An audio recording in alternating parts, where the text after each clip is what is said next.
Verse number 346. Samyak viveka sputabodhajanyah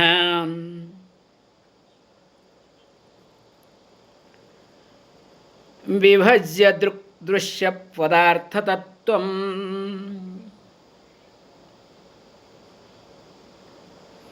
chinatti maya krutamoha bandham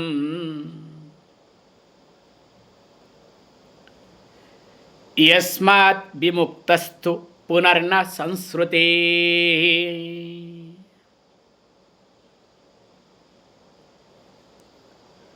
So beautifully, we need to look at this.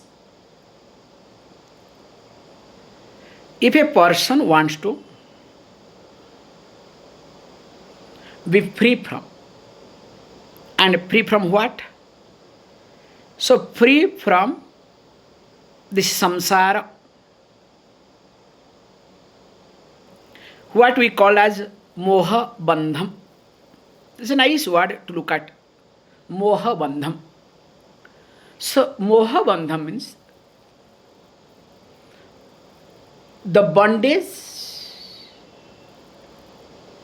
that is created out of delusion.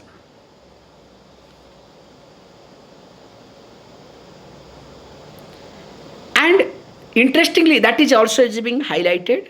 That is nothing but it's not reality, but it is called maya krutam iti. That also we need to see it very carefully. This went away somewhere, 341 na? Somewhere it went away.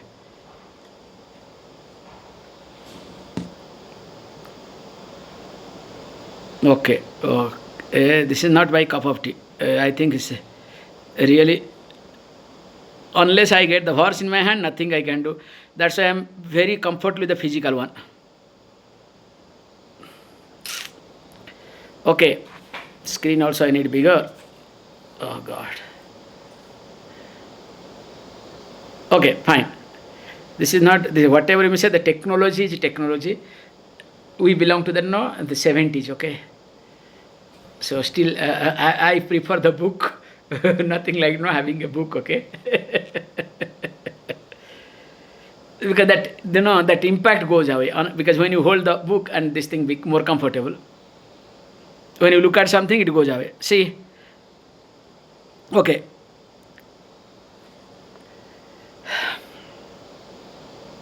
I'm sorry, but I do not know what to do, where to go. Okay. We are talking about this point, that maya krutam. So this moha, the delusion, is created by maya. So as you know, in fact today the question was in the morning, what is maya? So very nicely and promptly I answered, which is very, very tough answer, but which is truth. Very jocular way, so that it will hit. In fact I said, take the stone, break your head, but make sure head should break, but not the stone. Because for me, stone is more important than your head. And that is exactly called maya. How? Because when you compare a stone and head, so head is more temporary than the stone. So it is a matter of 50 years or 100 years this head to break. Whereas a stone to break naturally, it may take 1,000 years. So understanding that, look, how the stone is more precious than the head, use the stone to break the head, but make sure that stone is not broken. Hope I have not confused, okay? And if you are confused, that means perfectly you have understood Maya. If you have not confused, that means you didn't understand anything.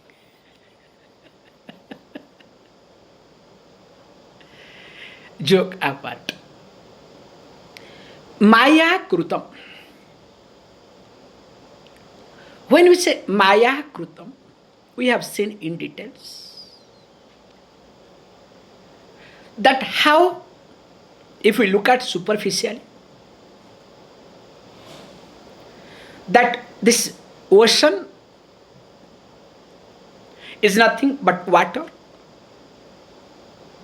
and of course it develops some type of identity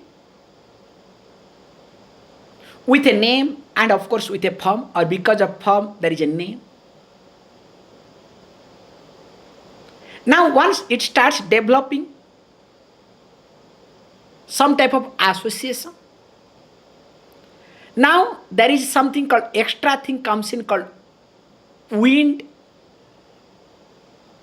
So water and wind joined together starts creating wave. Now the wave is nothing in reality, the ocean. In fact, in reality, water, neither ocean. But because of the association with form and name, not name and form and name, that is called wave. Now again, that is very much functional, and that is what exactly called Maya Krutam. In reality, there is no change in ocean, neither content wise, nor any wise, anything, nor any way it is being changed. Still, there are waves, that small wave, bigger wave, and keeps continuing. So if we look at whole life, so sometimes we use the Maya concept in especially Puranas as Shakti. That's why the Shakti concept is being brought in every religion. Please try to understand, or else it becomes very fanatic religion, very dry religion. Like for example, with Shiva, there is Shakti. If you look at Vishnu, there is Lakshmi. Sometimes Brahma, Saraswati, etc. Indra, Indrani. So when we look at this aspect, in fact, let me also remind you all, in Christianity, when it started spreading, so there was no mother concept at all. And they understood things are not going to work, especially when they try to become systematized, when they try to become, completely slow down their aggressiveness, but try to, do the grassroots work. Emotionally, when they wanted to try to bring the devotees, let us say, they had to bring Madonna. That is how that Mother Mary was brought into the picture very late. Because they understood unless and until this concept is brought in, things are not going to work. That's a very interesting thing to observe in Christianity. Even if in Buddhism, even though they don't believe in God, no form, nothing, but there is Tantra. That's why there are different sects of Buddhism, and they do practice, and there is also mother concept involved.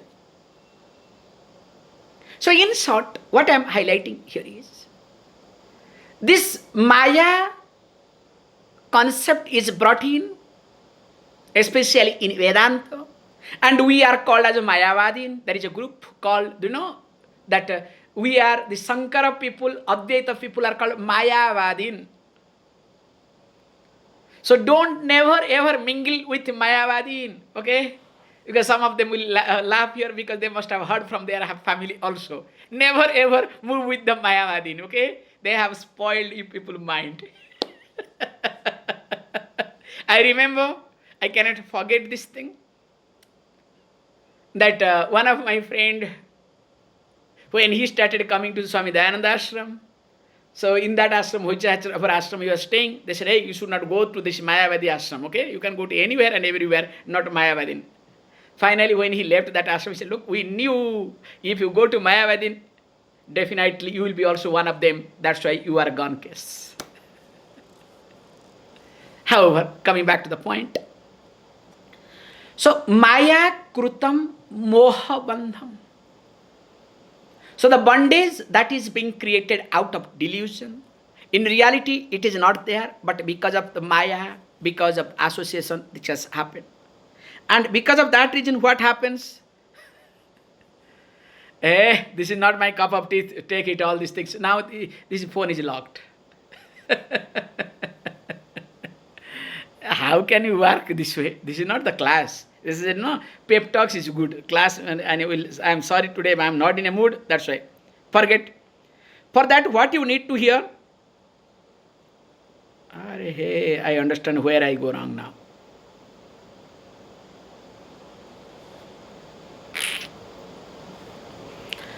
Because we say very nicely, each pen, each those days, nowadays things are, everybody ball pen is different. Each pen those days works very well in that person's hand. So when it changes, so definitely things go other way around. Same thing I would rather say, everybody's phone works very well in their own hand. It doesn't work in others' hand, okay? And especially they have their own intelligence, okay? Fantastic. 346 you searched, okay? So for that, what you need, because I am not really not able to cherish, because when I am not able to see the text properly, because in the class what I need is, I need to see back and forth, so that I can connect. When I am not able to see back and forth, how I will be able to connect? It's not going to work. However, Samyak Vivekaha Sputabodhajanyaha. So that means what? You need Samyak Viveka. Because we all have Viveka, not that we don't have Viveka. So this Viveka discrimination has to be well assimilated. So when it says Samyak, I think it's called perfect discrimination. There is nothing called perfect, okay? As you know. So there is nothing called perfect, there is nothing called perfection. Never ever look for perfect or perfection. More you try to become perfect, more you will appear as imperfect. So here is called well assimilated. Samyak means well assimilated discrimination. Because we all have discriminative power, but the situation takes over than the discriminative power. This is what the problem with all of us. Like as the verse goes to Duryodhana, Janami dharmam nachame pravritti, Janami adharmam nachame nivritti. This is what we all know. I know that what is dharma, what is to be done, but I am not able to engage myself. Also equally, I know what is adharma, but I am not able to withdraw myself. So because of what? Lack of, remember, that I cannot say lack of discrimination, because if there is no discrimination, how come you know all these things? And he was not ordinary person, he was a prince. And remember, not ordinary prince, he was the prince of what? The entire, you can say, the Bharata. So it's not a joke, okay, possible also is there, because nowadays also one priest we have for Bharata, but still like that person, okay, don't worry, okay. So that's also, we have, always we have somebody or other like that, don't worry, okay. However, coming to the point.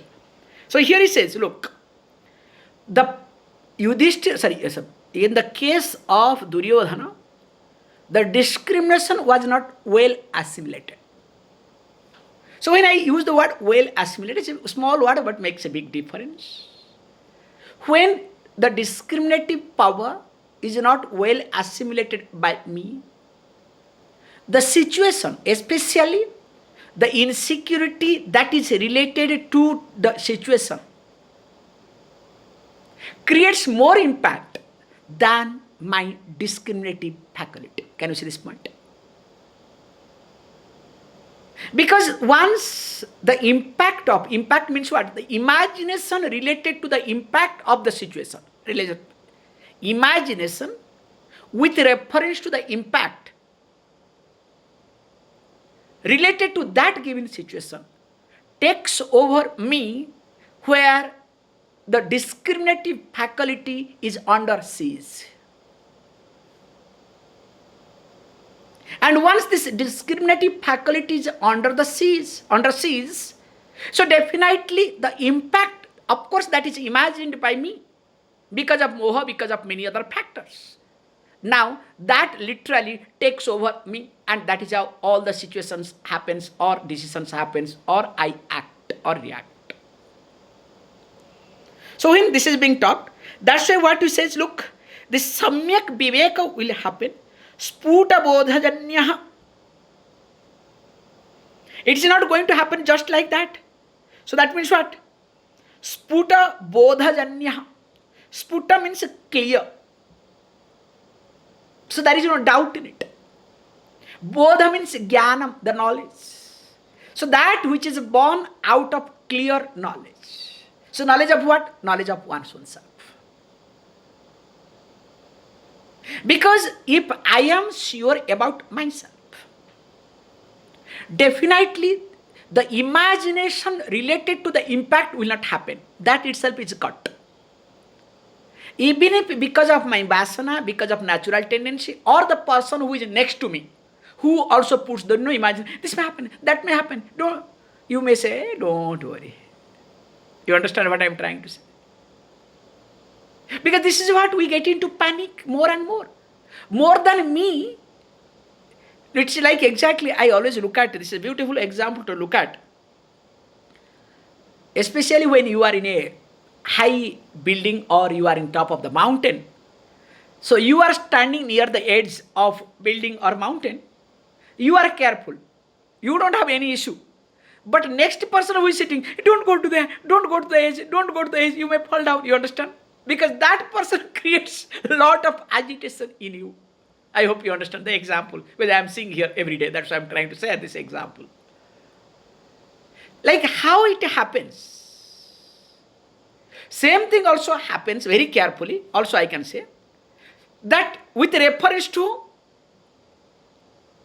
any given situation, more than my problem, more than my vasana, more than my habitual way of responding, other people's influence or other people's agitation, other people's, let us say, way of thinking affects me a lot.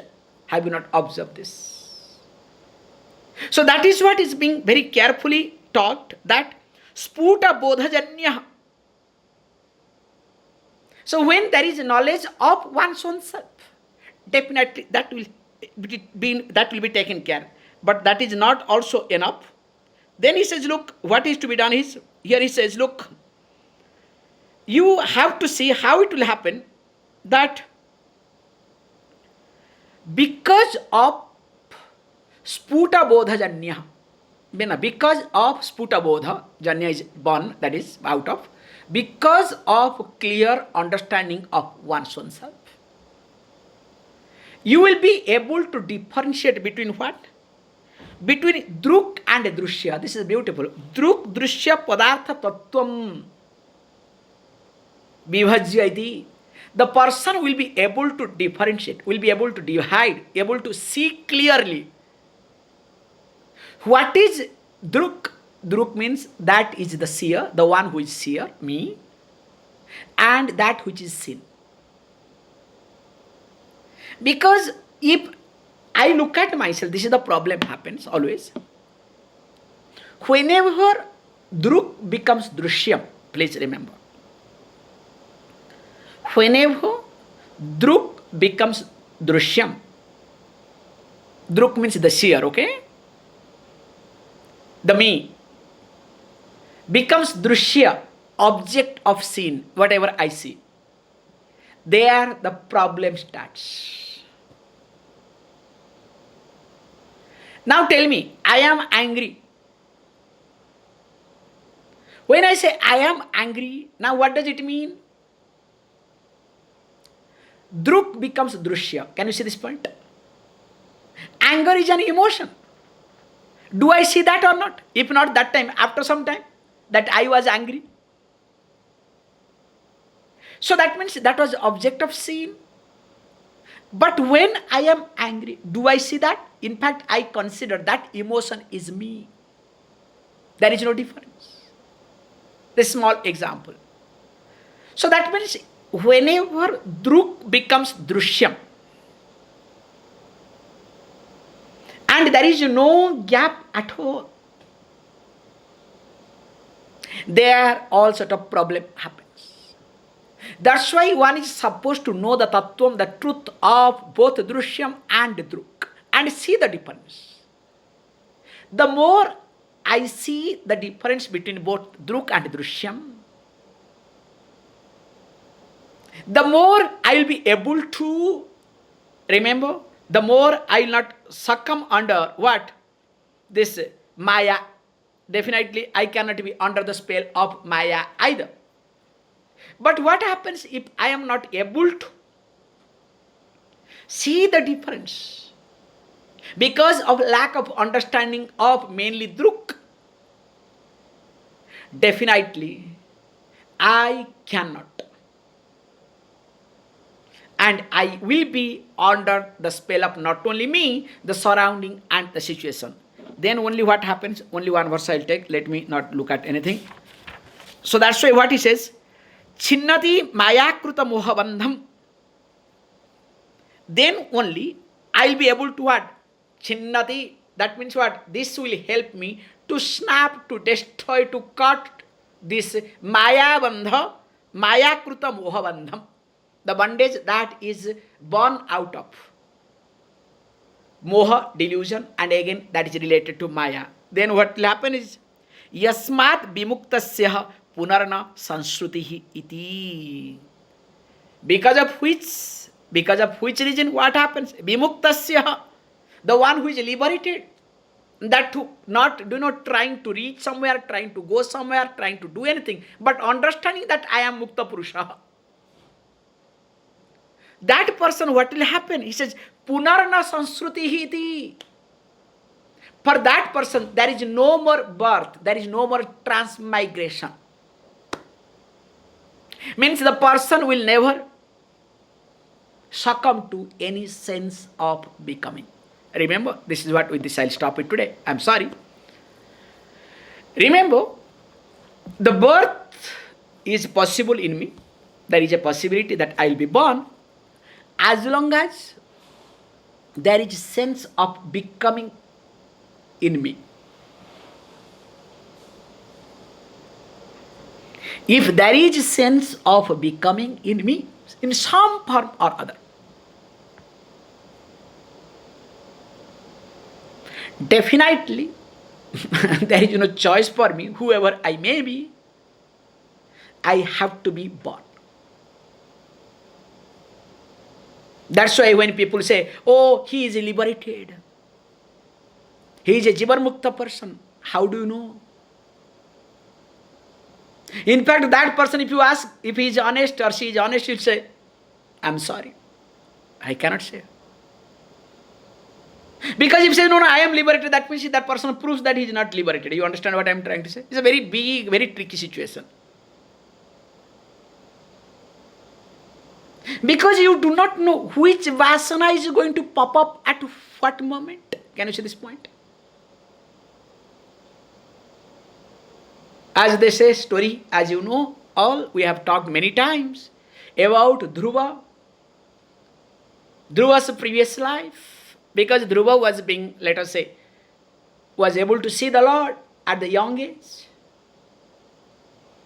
And that too he got the mantra diksha from Narada himself. That Narayana mantra, Om Namo Narayanaya, that he got this mantra diksha from Narada, not from ordinary person. All the miracles had happened when he was a small child. So it was a very ridiculous thing to for others, because people are wasting years together, nothing happened. But a small child did pray and everything happened. How is it possible? There was a lot of complaint. But the story goes behind. That it's not like that Dhruva was born in the lineage of Narayana, that's why Narayana came and helped him as he was young. No, not like that. Because in his previous life, he has done lot of tapas towards end of his life, the last previous life, let us say, the last birth. What he did, he was doing meditation. In fact, he was really able to spend and all the vasanas he was, able to manage. But unfortunately, he saw there was a king passing by. So one small vasana, small thought popped up. How it would be to become a king. How it would be, you understand? That how it would be, how it would become, not to be, to how it would be also English correct, how it would be. That would be destroyed him. You understand? And for that sake, he was born in a royal family and could not enjoy. That's why he was thrown away. Then of course mother said, why are you bothered? Don't worry. Go. If you want to the lap, the best lap, don't look at this ordinary father. Look at the ultimate father's lap. And of course, Narada came forward and helped and he got it. So, what I am trying to say is Puranas helps to understand this Shastra or Vedanta very well. That's why every Purana stories are very much helpful for Vedantic study. That's why we say sometimes that it is necessary to study Puranas too. In fact, when we were studying, I remember Puja Swamiji took Ramayana. It was Mahabharata he took, sorry. Yeah, Ramayana also he has taken, correct. Not completely. But Mahabharata he, took the story format. So I think I was having those days I was having cassettes with me. Complete set of Mahabharata. I was having the cassette. Because those days, I was having all the cassettes with me. So it is very nice, very interesting, Mahabharata. So because Upanishad is which is necessary for you people to go through, to understand. But it was very nice. Evening satsang time, you will have some 45 classes if I am right. He had taken. So what I am trying to say here is, I'll stop it because I am not stretching more today. So here, because this especially Puranas teaches us the values and also way of living in a very simple format, and that too in a crucial time. Puranas teaching are more helpful. Remember, when you are drowning, the strength of swimming is not going to help.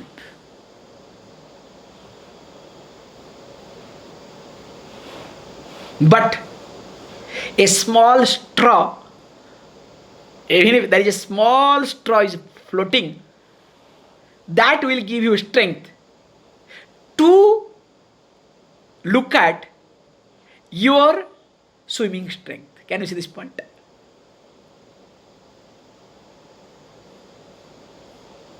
So also, this value-oriented teaching sometimes becomes more useful, more interesting, more beneficial than Vedantic study, unless I am completely established in this teaching.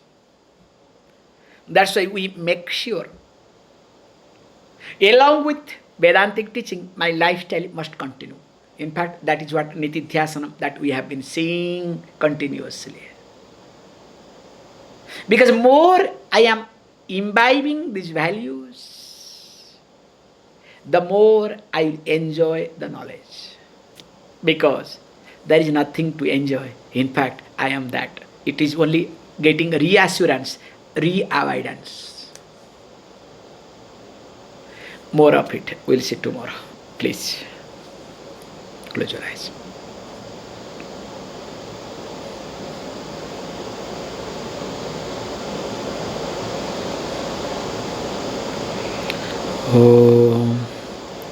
Om Purnamada Purnamidam Purnat Purnamudachyate Purnasya Purnamadaya Purnameva Shishyate Om Shanti Shanti Shanti.